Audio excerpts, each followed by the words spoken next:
Hi കൂട്ടുകാരെ, പുതിയൊരു വീഡിയോയിലേക്ക് എല്ലാവർക്കും സ്വാഗതം. അങ്ങനെ ഭക്ഷണം എല്ലാവരും കഴിക്കുകയാണ്. ഇതേ സമയം ഈ ഭക്ഷണം ആരുണ്ടാക്കി, വേറെ രുചി എന്ന ചോദ്യം ഇന്ദ്രനും സത്യനും ശ്യാമയ്ക്ക് ചോദിക്കുമ്പോൾ സോന പറയാണ്, ഞാൻ ഉണ്ടാക്കിയതല്ല, ഇത് വേറൊരാൾ ഉണ്ടാക്കിയതാണ്. അമ്മ ഈ വീട്ടിൽ ഒരു പുതിയ പാചകക്കാരനെ വെച്ചിരിക്കുന്നു. അത് കേൾക്കുന്നതിനോടുകൂടി എന്തായി ഇപ്പോൾ ഈ പറയുന്നത്? ഞങ്ങൾ ആരും അറിയാതെ ഈ വീട്ടിൽ ഒരു പാചകക്കാരനോ? അതെ, അമ്മ ഈ വീട്ടിൽ ഒരു പാചകക്കാരനെ വെച്ചിരിക്കുന്നു. അത് നിങ്ങൾ എല്ലാവരും അറിയണം. എങ്ങനെയുണ്ട് ഭക്ഷണം? ഭക്ഷണം കൊള്ളാം. എന്നാൽ ആ പാചകക്കാരനെ ഇങ്ങ് വിളിച്ചേ. അത് കേട്ട ഉടനെ ഇതേ നിങ്ങളൊന്നും ഇങ്ങോട്ടേക്ക് വരുമോ? അങ്ങനെ ഈ പറയുന്ന ശേഖരൻ തലയിൽ തൊപ്പി, അതുപോലെ തന്നെ തൻ്റെ ആ ഒരു കിച്ചൺ കോട്ടും ഒക്കെ ഇട്ട് ഓംപ്ലേറ്റുമായി വരുന്നു, കോഴിമുട്ട പൊരിച്ചതുമായി വരുന്നത് കാണുമ്പോൾ ഉടൻ തന്നെ ഇവരെല്ലാവരും ആകെ ഞെട്ടിപ്പോകണം കേട്ടോ. ഈശ്വര, എന്താണ് ഈ കാണുന്നത്? ഈശ്വര, എന്താണ് ഈ കാണുന്നത് എന്ന് പലവട്ടം പലവരുടെ മുഖത്തായി ചോദിക്കുന്നു കേട്ടോ. ഈ സമയം സോനയ്ക്കാണെങ്കിൽ യാതൊരു എളുപ്പമില്ല. എന്നാൽ ഇവർക്ക് എല്ലാവർക്കും തോന്നുന്നത്, എടി നാണമില്ലാത്തവരെ, സ്വന്തം അച്ഛനെ പാചകക്കാരൻ എന്ന് പറയുന്നത് എനിക്ക് എങ്ങനെ കഴിയുന്നു എന്ന ഭാവത്തിലാണ് കേട്ടോ മക്കളെല്ലാവരും നോക്കുന്നത്. പക്ഷേ സോന അമ്മയുടെ അല്ലേ പകർപ്പ്. അതുകൊണ്ട് തൻ്റെ മണി അങ്ങ് കുറഞ്ഞു കിട്ടാൻ ഒരു പാചകക്കാരൻ, അത് അച്ഛനാണെങ്കിലും ഭർത്താവാണെങ്കിലും ശരി എന്ന നിലപാടിലാണ് സോന നിൽക്കുന്നത്. അത് കാണുന്ന ഈ പറയുന്ന ശേഖരനെ കാണുന്നതിനോടുകൂടി ഇന്ദ്രൻ്റെ മനസ്സ് ചത്തോട്ടോ. പിന്നീട് ആ ഭക്ഷണം തൊടാൻ ഇന്ദ്രന് കഴിയില്ല. എന്നാൽ ഈ സമയം ശേഖരൻ പറയണം, മക്കളെ, നിങ്ങൾക്ക് വേണ്ടി ഭക്ഷണം ഉണ്ടാക്കി തന്ന് ഇവിടെ കഴിയണമെന്നാണ് എൻ്റെ ആഗ്രഹം. ഈ വീട്ടിൽ നിന്നും എന്നെ ഒരിക്കലും നിങ്ങൾ പറഞ്ഞയക്കരുത്. പാചകക്കാരനായിട്ടെങ്കിലും ഈ വീട്ടിൽ ഞാൻ കഴിഞ്ഞോളാം എന്നിങ്ങനെ പറയുമ്പോൾ ഉടൻ തന്നെ ശേഖരനെ കുറിച്ചൊരു കാര്യം ഇന്ദ്രൻ ഓർത്തു പോവാണ്. അതായത് പോകുന്നന്ന്, സുഷിലെ, ഞാൻ ഉള്ളിടത്തോളം കാലം നിന്നെയും നിൻ്റെ മക്കളെയും ഒന്നും പട്ടിണിക്കിട്ടിട്ടില്ലല്ലോ. അത് നിങ്ങളുടെ ദേഹത്ത് കാണാനുണ്ടല്ലോ. ഇപ്പോൾ ഞാൻ പോകുന്നത് നിങ്ങളെയും നിൻ്റെ മക്കളെയും കുടുംബത്തെയും രക്ഷിക്കാൻ വേണ്ടിയാണ്. ഈ ശേഖരൻ ഇനി വരുന്നത് പുതിയ ആളായിട്ടായിരിക്കും എന്നിങ്ങനെ പറയുമ്പോൾ ഉടൻ തന്നെ ഈ വാക്കുകൾ ഇന്ദ്രൻ്റെ നെഞ്ചി തട്ടിയിട്ടോ. പുതിയ ആളായി തന്നെ മക്കളുടെ ഇച്ചിലി പാത്രം വരെ കഴുകാൻ മനസ്സുള്ള ഒരു അച്ഛനെ എവിടെയും കണ്ടിട്ടില്ല എന്ന ആ ഒരു സങ്കടത്തോടു കൂടി ഇന്ദ്രൻ അവിടെ നിന്ന് എണീറ്റ് പോവാണ്. പിന്നീട് ഭക്ഷണം കഴിക്കില്ല. ഇന്ദ്രൻ്റെ കണ്ണിൽ നിന്നും കണ്ണുനീർ തുള്ളികൾ പോലും വരാനില്ല എന്ന ആ മനോഭാവത്തോടു കൂടി ഇന്ദ്രൻ പുറത്തു കിടക്കുമ്പോൾ ഉടൻ തന്നെ താനിങ്ങനെ ചിന്തിച്ചു പോവുകയാണ്. അപ്പോഴാണ് സുശീലയുടെ കയറി വരവ്. സുശീലയാണെങ്കിലും ഇന്ദ്രൻ്റെ നിൽപ്പ് കാണുമ്പോൾ ഉടൻ തന്നെ, ഡാ, നീ എന്താണ് അവിടെ കാണിക്കുന്നത്? നീ ഭക്ഷണം കഴിച്ചില്ലേ? ഈ പുതിയ പാചകക്കാരനെ വെച്ചിരുന്നല്ലോ, അയാൾ ഉണ്ടാക്കിയ ഭക്ഷണം കൊണ്ടില്ലല്ലേ, അതുകൊണ്ട് നീ കഴിച്ചില്ലല്ലേ എന്നൊക്കെ ഇങ്ങനെ പറയുമ്പോൾ ഉടൻ തന്നെ, ഇല്ല, ഒന്നും പറയാനും തോന്നുന്നില്ല കേട്ടോ. ഇവരുടെ മുഖത്ത് നോക്കി രണ്ട് കൊടുക്കണമെന്നുണ്ട്, പക്ഷേ എന്ത് ചെയ്യാൻ, അമ്മയല്ലേ എന്നുള്ള ആ നിലപാടിൽ നിൽക്കുകയാണ്. അപ്പോഴേക്കും സത്യനും ശ്യാമും അങ്ങോട്ടേക്ക് വരികയാണ്.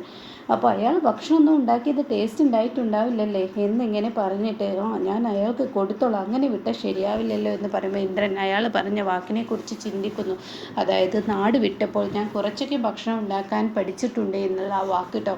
ഉടൻ തന്നെ ഇന്ദ്രൻ പറയണം, ഒന്നവിടെ നിന്ന്, എന്തായാലും ഈ വീട്ടിൽ ഇത്രയും കാലം എൻ്റെ ഭാര്യ, അതുപോലെ നിങ്ങൾ, എൻ്റെ അമ്മ, ഈ പറയുന്ന പെങ്ങളെ, ഇവരൊക്കെ ഭക്ഷണം ഉണ്ടാക്കി തരുമ്പോൾ അതിന് അതിൻ്റേതായ സ്നേഹവും രുചിയും ഉണ്ട് എന്നാണ് ഇതുവരെ എനിക്ക് തോന്നിയിട്ടുള്ളത്. അതുകൊണ്ട് ഈ വീട്ടിൽ ഇനിയിപ്പോൾ പുതിയൊരാളെ വെച്ചിട്ടുണ്ടെങ്കിൽ ആ ആൾക്ക് അതേ സ്നേഹം കൊടുക്കേണ്ടി വരും. അത് കേൾക്കുന്നതിനോടുകൂടി സുശീല അങ്ങ് ഉറഞ്ഞു തള്ളുകയാണ് കേട്ടോ. എടാ, നീ ഒരു കാര്യം ചിന്തിക്കണടാ, നീ ഒരു കാര്യം മനസ്സിലാക്കണടാ. അയാളുള്ള കാലത്ത് എന്നെയും നിന്നെയൊക്കെ ഇട്ടേച്ച് പോയ അയാളുടെ ആ മനോഭാവം നീ മറന്നടാ. നീ എന്ത് വിചാരിച്ചിട്ടാടാ ഇങ്ങനെയൊക്കെ പ്രവർത്തിക്കുന്നത്? നീ എന്തിനാണ് ഇങ്ങനെയൊക്കെ കാട്ടിക്കൂട്ടുന്നത് എന്നൊക്കെ പറഞ്ഞങ്ങ് ഉറഞ്ഞു തള്ളുകയാണ്.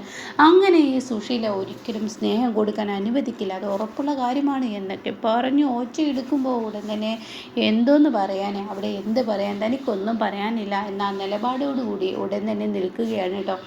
ഈ സമയം ഈ വാക്കുകൾ അങ്ങ് കേൾക്കുമ്പോൾ ഉടൻ തന്നെ സത്യനും അതേ ഇതോടുകൂടി നിൽക്കുക. സത്യൻ, നീ ഓർക്കണം, ആ മനുഷ്യൻ നിങ്ങളൊക്കെ ഇട്ടേച്ച് പോയതിനെക്കുറിച്ച് നിങ്ങൾ ഓർക്കണം. എല്ലാവരുടെയും മനസ്സിൽ അയാൾ ഇവിടെ പാചകക്കാരനാണ്, അത് മാത്രം മതി. പാചകക്കാരനും നിങ്ങളുടെയൊക്കെ എച്ചില് കഴുകുന്ന ആളോ അങ്ങനെ ആയാൽ മതി, അയാൾ വേറൊന്നും ആവണ്ട. ഞാൻ എവിടെ അയാളൊന്ന് കാണട്ടെ എന്ന് പറഞ്ഞ് അകത്തോട്ട് കയറി ചെല്ലുമ്പോൾ, എന്തോന്ന് പറയാൻ ഈ സ്ത്രീയോട് എന്ന നിലപാടിൽ ഇന്ദ്രൻ നിൽക്കുന്നു കേട്ടോ. ആ സമയമാണെങ്കിലോ സോന വെട്ടി വിഴുങ്ങുകയാണ്. സോനയുടെ വെട്ടി വിഴുങ്ങൽ കാണുമ്പോൾ ഉടൻ തന്നെ സുശീല ചോദിക്കുക, നീ ഭക്ഷണം കഴിക്കൽ തുടങ്ങിയോ? എൻ്റെ അമ്മയെ, എന്തോ ഒരു രുചിയാണ് അയാൾ ഉണ്ടാക്കിയ ഭക്ഷണം, അമ്മ ഒന്ന് കഴിച്ചു നോക്ക്. കഴിക്കുന്നതിന് മുന്നേ ഞാൻ അയാളെ ചെന്നൊന്ന് കാണട്ടെ എന്നും പറഞ്ഞ് അങ്ങ് ഒച്ചയെടുത്ത് ഒരൊറ്റപ്പോക്ക് അങ്ങ് പോകുന്നു കേട്ടോ.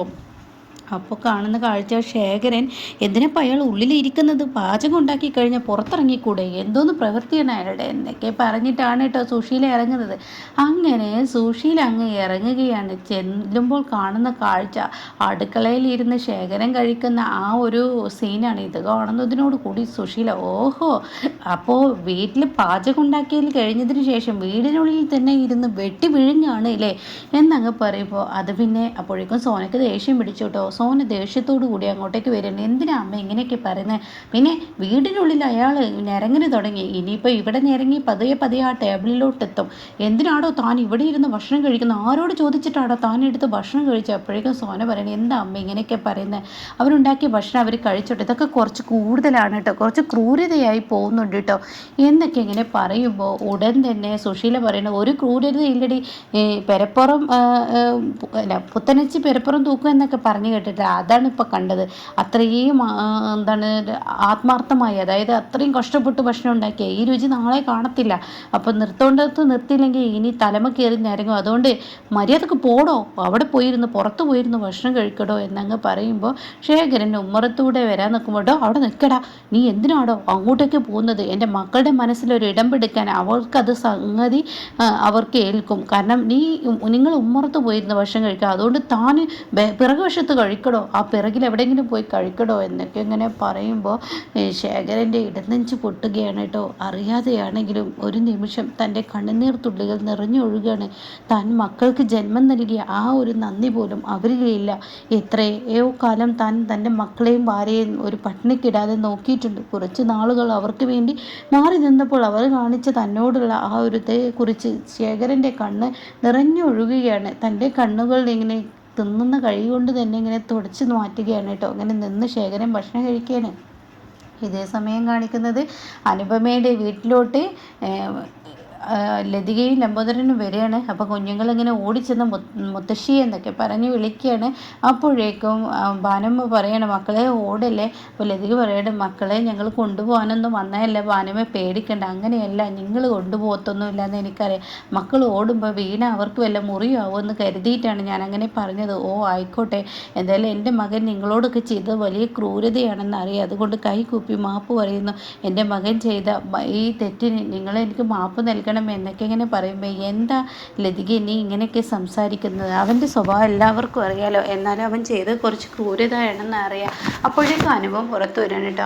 നിനക്ക് ഞങ്ങളോട് ദേഷ്യമുണ്ട്. ഞാനെന്തിനും നിങ്ങളോട് ദേഷ്യപ്പെടണമല്ല, എൻ്റെ മകൻ നിങ്ങളോട് ചെയ്തതിനെ ഓർത്ത് എനിക്കങ്ങനെ ദേഷ്യമൊന്നും എന്നും പറഞ്ഞിട്ട് എനിക്ക് യാതൊരുവിധ ദേഷ്യവും ഇല്ല എന്നും പറഞ്ഞിട്ട് പതിയെ ഇങ്ങനെ ഭക്ഷണം പതിയെ ഇങ്ങനെ അകത്തോട്ട് കയറ്റാണ് കേട്ടോ. പിന്നീട് നിങ്ങളോട് ഇരിക്കുക, മക്കൾക്ക് ചോക്ലേറ്റ് ഒക്കെ കൊടുത്തോളൂ, ഞാൻ അച്ഛനെ പോയി വിളിക്കാം, ഭാനുമ്മ എന്തെങ്കിലും ചായ എന്തെങ്കിലും എടുക്ക് എന്ന് പറഞ്ഞ് ഭാനുമ്മയും പറഞ്ഞു വിടുകയാണ് കേട്ടോ. ആ സമയം ഭാനുമ്മ അകത്തോട്ട് പോകുമ്പോൾ മാഷിനോട് കാര്യങ്ങളൊക്കെ പറയുകയാണ്. അപ്പോൾ മാഷ് പറയാണ്, അവർ ഈ കുട്ടിയെ കൊണ്ടുപോകാനാണ് വന്നതെങ്കിൽ എനിക്ക് എൻ്റെ നിലപാട് തുറന്നടിച്ച് പറയേണ്ടി വരും. അപ്പോൾ അനുപം പറയണേ, അവരങ്ങനെയൊന്നും പറയത്തില്ല അച്ഛൻ ഇങ്ങ് വന്നേക്ക്, നിലപാടൊന്നും പറയേണ്ടേ ആവശ്യമുണ്ടാവില്ല എന്നൊക്കെ പറഞ്ഞ് പുറത്തോട്ട് വരികയാണ് കേട്ടോ.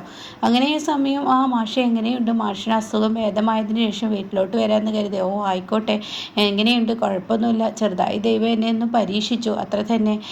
എന്തായാലും വിനയൻ ചെയ്തതിന് മാഷെ സോറി പറയുന്നു.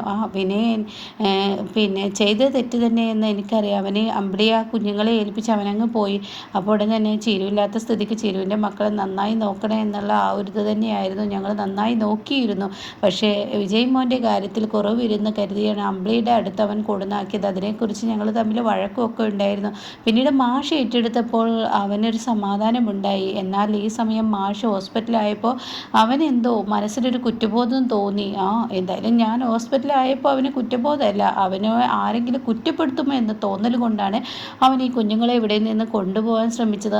അങ്ങനെ ഒരു തോന്നലുണ്ടായി എന്ന് ലംബോദരൻ പറയണം. എന്തായാലും അവന് അങ്ങനെ ഒരു തോന്നൽ വന്നല്ലോ, എന്തോ ആണാവോ എന്നൊക്കെ പറയുമ്പോൾ അങ്ങനെ അവന് സ്വയം തോന്നൽ വന്നതല്ല, അത് ആ സുശീല എന്ന് പറയുന്ന സ്ത്രീ തോന്നിച്ചതാണ്. അപ്പോഴേക്കും ഭാനുമ അങ്ങോട്ടേക്ക് വരുന്നത്. എന്നിട്ട് ഭാനുമ പറയാണ്, അതെ, നിങ്ങളുടെ മകൻ ഈ പറയുന്ന ആ ഒരു കൂട്ടുകെട്ട് കൂട്ടുപിടിച്ചാൽ തീർച്ചയായും നിങ്ങളുടെ മകന് നാശം ഇനി വിതക്കുകയുള്ളൂ. അപ്പോഴേക്കും അനന്തമാഷ് പറയണേ, എൻ്റെ പെൺമക്കളെ ഇനി ഞാനുള്ള കാലം ഞാൻ തന്നെ നോക്കുക, അതുപോലെ തന്നെ എൻ്റെ ചീരു വന്നാൽ അവരെ ഞാൻ ഏൽപ്പിക്കും, ചീരു പിന്നീട് അവരുടെ മക്കളെ എന്തായാലും നല്ല നിലക്ക് തന്നെ നോക്കിക്കോളും, അതുകൊണ്ട് അതുവരെ ഞാൻ അവരെ നോക്കിക്കോളാം എന്നൊക്കെ പറയുമ്പോൾ, മാഷെ ഞങ്ങൾക്കറിയാം എല്ലാ കാര്യങ്ങളും, അവന് ഇനി വരത്തില്ല, എന്തായാലും അവന് വരണ്ട എന്നൊന്നും ഞാൻ പറയത്തില്ല, അവൻ്റെ മക്കൾ അവന് വരാൻ കാണാൻ പുറത്ത് കൊണ്ടുപോകാം ഒക്കെ ചെയ്യാം, പക്ഷെ അത് ആത്മാർത്ഥതയോടുകൂടി, ആത്മാർത്ഥയില്ല എങ്കിൽ ഞാൻ കൊടുത്തു വിടില്ല എന്ന് പറയുന്നു കേട്ടോ.